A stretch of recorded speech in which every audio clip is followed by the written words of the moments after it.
Elame akkasiin jedha abbaan kee eegessa galeessa akka bakka salphachuu kee warreegan salphiseen si raabbachiisa eebba walakka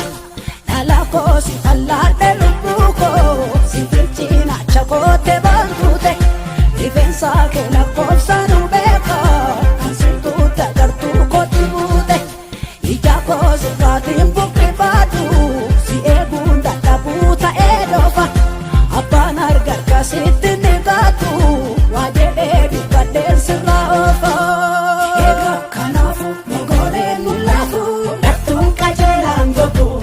dhattuun qajeelaan gogu dhattuu qajeelaa hormuun qajeela elame akkasiin jedha abbaan kee ergeessa galeessa akka bakka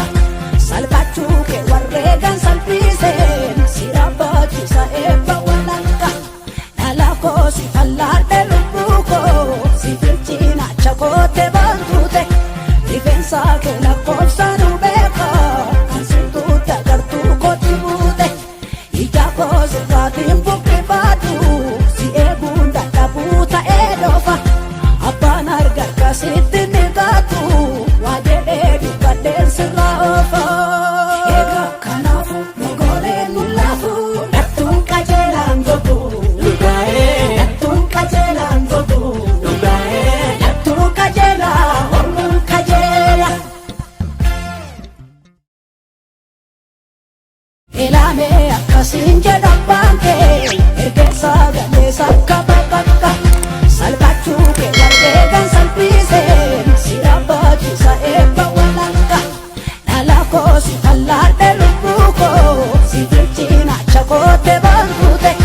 rifeensa kee lakkoofsaan beeka kan sirtuutte agartuu kooti buute ija koo sirraatiin buqqifadhu si eeguun dadhabuu ta'ee dhofa abbaan argarga sitti niqatu waa jedhee dubbadheen sirraa oofa eega kanaafu mogooleen mul'atu dhattuun qajeelaan gogu dhattuun qajeelaan gogu dhattuu qajeelaa hormuun qajeela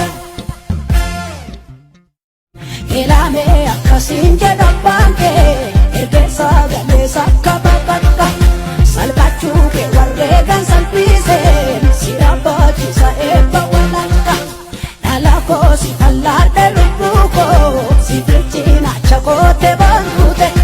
rifeensa kee lakkoofsaan beeka kan sirtuutte agartuu kooti buute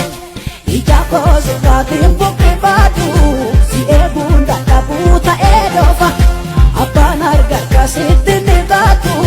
waa jedhee dubbadheen sirraa oofa eega kanaafu mogooleen mul'atu dhattuun qajeelaan gogu dhattuun qajeelaan gogu dhattuu qajeelaa hormuun qajeela elame akkasiin jedha abbaan kee ergeessa galeessa akka bakka salphachuu kee warreegan salphiseen si raabbachiisa eebba walakka dhala koo si fallaadhe lubbuu koo si bilchinaacha koote baantuute rifeensa kee lakkoofsaan beeka kan sirtuutte agartuu kooti buute ija koo sirraatiin buqqifadhu si eeguun dadhabuu ta'ee dhofa abbaan argarga sitti